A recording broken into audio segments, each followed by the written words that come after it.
Hello everyone. Class 9 का chapter 10 शुरू करेंगे। चैप्टर 10 गुरुत्वाकर्षण।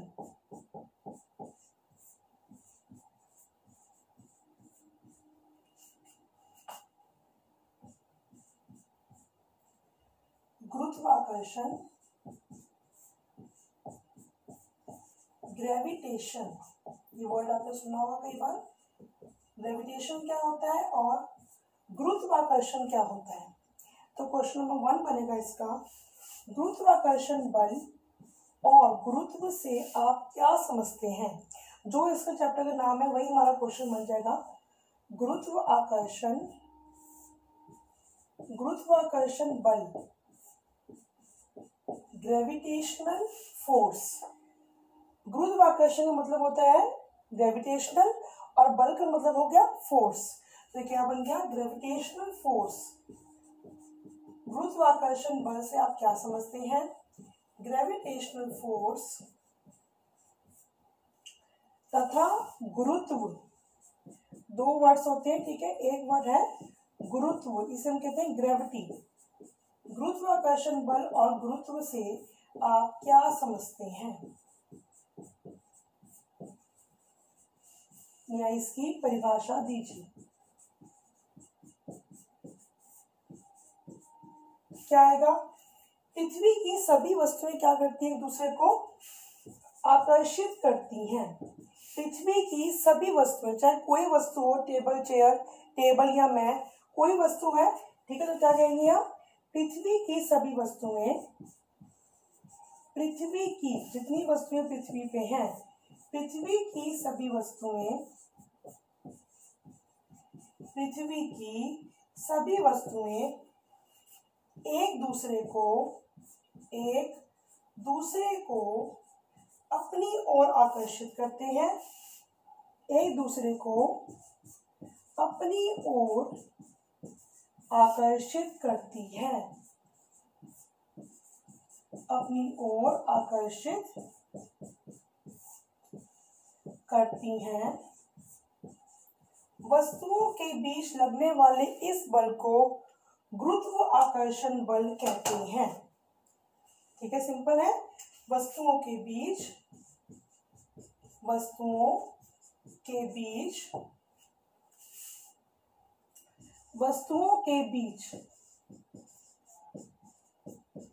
लगने वाले बल को गुरुत्वाकर्षण बल कहते हैं, मींस की ग्रेविटेशनल फोर्स कहते हैं। कोई भी दो वस्तुएं पृथ्वी की, वो आपस में क्या कह रहे हैं, वो आपस में एक दूसरे को क्या करती हैं, आकर्षित करती हैं हमेशा। किसी में आकर्षण बल कम होता है, किसी में आकर्षण बल ज्यादा होता है। तो जो वस्तुओं के बीच में लगने वाला बल है, उसको नाम हमने क्या दे दिया, उसे हम कहते हैं गुरुत्वाकर्षण बल कहते हैं, ठीक है। नेक्स्ट आपकी डेफिनेशन है गुरुत्व। गुरुत्व क्या होती है, ग्रेविटी। मतलब कि दो वस्तुओं में से अगर जो कोई वस्तु जो है वो कौन सी होती है, पृथ्वी होती है, तब जो बल जो है उसको नाम दे दिया हमने, गुरुत्व नाम दे दिया। पृथ्वी द्वारा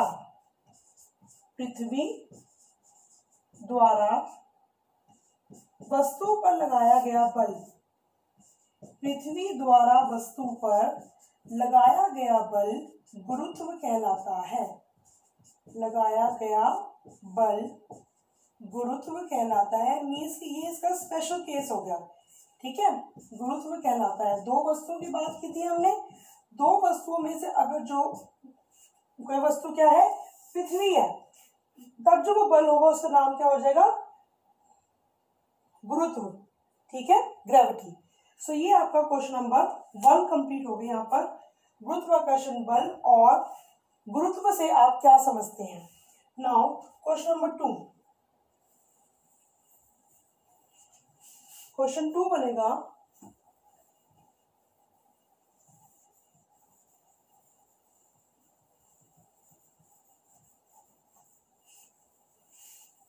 न्यूटन के गुरुत्वाकर्षण नियम की व्याख्या करें।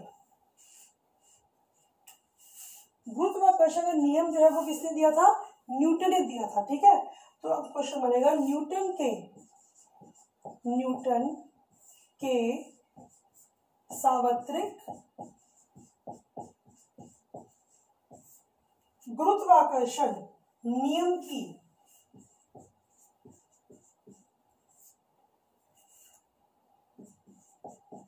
गुरुत्वाकर्षण नियम, और इसे क्या बोलेंगे इंग्लिश में, यूनिवर्सल। सार्वत्रिक का मतलब क्या होता है, यूनिवर्सल मीन्स यूनिवर्स में कहीं पर भी लागू है, ठीक है, चाहे वो कहीं पर भी है, जापान में है, जर्मनी में है, ठीक है, इंडिया में है, कहीं भी है, वो हर जगह यूनिवर्सल लागू हो रहा है। सो इसको कहते हैं यूनिवर्सल लॉ। नियम का मतलब क्या हो गया, लॉ ऑफ ग्रेविटेशन। किसका लॉ है ये, गुरुत्वाकर्षण का लॉ है ना। सो ये बन गया यूनिवर्सल लॉ ऑफ ग्रेविटेशन की व्याख्या करें, की व्याख्या करें। इसका आंसर क्या आएगा,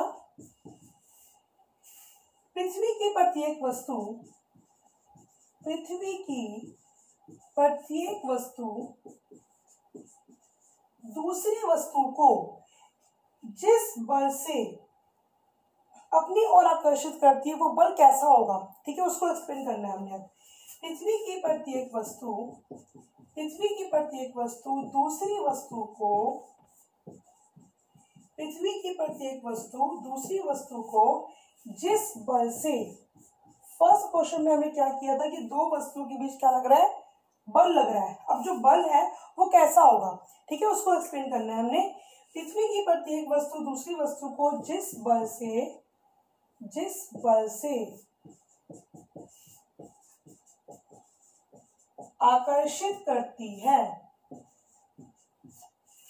जिस बल से अपनी ओर, जिस बल से अपनी ओर आकर्षित करती है, वह वस्तुओं के द्रव्यमानों के, वह वस्तुओं के द्रव्यमानों के गुणनफल के समानुपाती होता है, समानुपाती होता है। इसका मतलब क्या होगा कि अगर द्रव्यमान कम होगा तो ये आकर्षण बल भी कम होगा, ठीक है, अगर द्रव्यमान ज्यादा होगा तो ये आकर्षण बल भी ज्यादा होगा, समानुपाती होता है।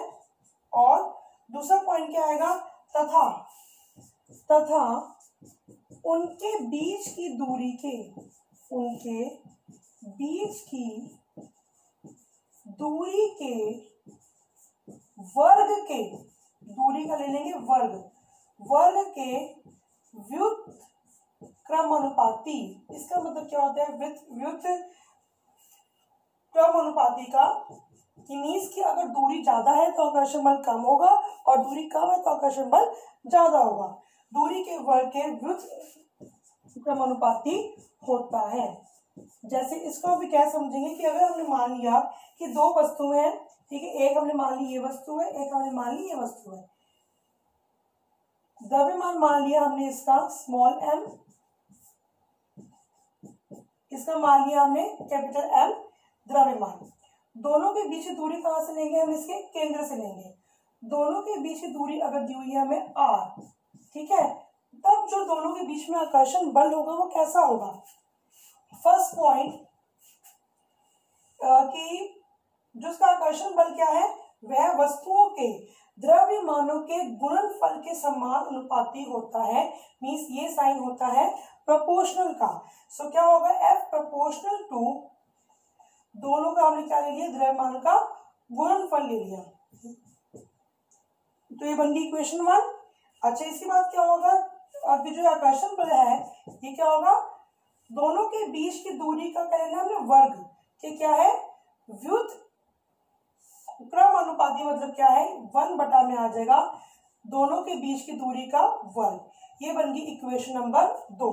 दोनों को हम कर देंगे कंबाइन और यहां से आपका फॉर्मूला बन जाए। इसका मतलब ये है कि अगर वस्तु का जो द्रव्यमान है वो जितना ज्यादा होगा तो दो वस्तुओं के बीच का आकर्षण बल भी उतना ज्यादा होगा। और अगर जो है वस्तुओं के बीच की दूरी ज्यादा होगी तो इसका आकर्षण बल कम होगा, अगर दूरी कम होगी तो इसका आकर्षण बल ज्यादा होगा।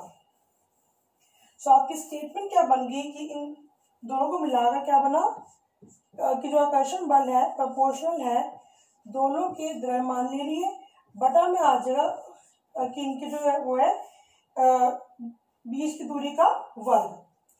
जब भी हम क्या करते हैं प्रोपोर्शनल के साइन को हमें चेंज करना है किसमें, बराबर के साइन में।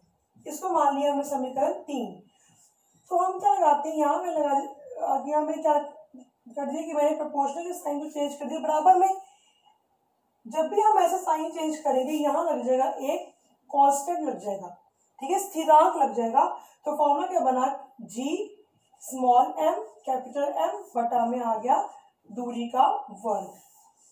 ये जो नियम होता है इसे हम कहते हैं न्यूटन का गुरुत्वाकर्षण नियम, जो हमें क्या बताता है कि दो वस्तुओं के बीच में लगने वाला बल जो है उसका फॉर्मूला क्या है, उसका सूत्र क्या है, गुरुत्वाकर्षण नियम, ठीक है। और जहां पे इसमें लिखेंगे जहां जी एक स्थिरांक है, स्थिरांक मतलब क्या है कि जी की वैल्यू जो है वो हमेशा क्या होती है, कांस्टेंट वैल्यू है इसकी, कहीं भी चल जाओ इसकी वैल्यू हमेशा क्या रहेगी, कांस्टेंट रहेगी। जहां जी क्या है, एक कांस्टेंट है, ठीक है, स्थिरांक है, और इसे हम कहते हैं universal gravitational constant, universal gravitational constant कहते हैं हम जी को। तो ये बन गया फॉर्मूला, ये हमने याद रखना, ठीक है। इसके बाद यहां से हम क्या निकाल सकते हैं कि जी का मात्रक क्या होगा, क्वेश्चन जो यहीं से बन जाएगा, ये वाला क्वेश्चन नंबर बनाइए। इसके बाद 3, क्वेश्चन 3, जी को, जो हमने इस जी की बात करी है, जी को सार्वत्रिक स्थिरांक क्यों कहा जाता है, जी को सार्वत्रिक स्थिरांक मीन्स कि इसे जो है यूनिवर्सल कांस्टेंट क्यों कहा जाता है, जी को सार्वत्रिक स्थिरांक क्यों कहा जाता है, इसका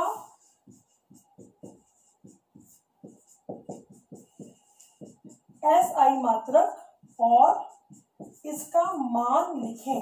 मीन्स कि अगर ये स्थिरांक है तो इसकी वैल्यू क्या है, ठीक है, इसका SI मात्रक और इसका मान लिखें। तो पहली बात तो ये है कि जो स्थिरांक जो है वो क्यों कहा जाता है, क्योंकि जी जो है आंसर न्यूटन के गुरुत्वाकर्षण नियम के अनुसार, न्यूटन के गुरुत्वाकर्षण नियम के अनुसार दो वस्तुओं के बीच में लगने वाला आकर्षण बल किसके बराबर है, F बराबर जी एम एम बटा में दूरी का वर्ग, ठीक है, R का स्क्वायर। इसमें G एक स्थिरांक है, G एक स्थिरांक है, कांस्टेंट है, जो M M और R किसी पे भी इसकी वैल्यू जो है डिपेंड नहीं करती, इसकी वैल्यू जो मर्जी हो, ठीक है, जो कैपिटल M स्मॉल m और R के मान पर निर्भर नहीं करता, के मान पर निर्भर नहीं करता। मतलब दोनों वस्तुओं का द्रव्यमान जो है वो जितना मर्जी हो, या जो दो वस्तु भी उनकी बीच की दूरी जो मर्जी हो, ठीक है, लेकिन जी जो है वो हमेशा क्या रहेगा, वो हमेशा कांस्टेंट रहेगा, वो जो हमेशा किसी वैल्यू जो है वो सेम रहेगी हमेशा, चाहे जो है द्रव्यमान जो मर्जी हो और दूरी जो मर्जी हो। पृथ्वी के सभी स्थानों पर, पृथ्वी के सभी स्थानों पर,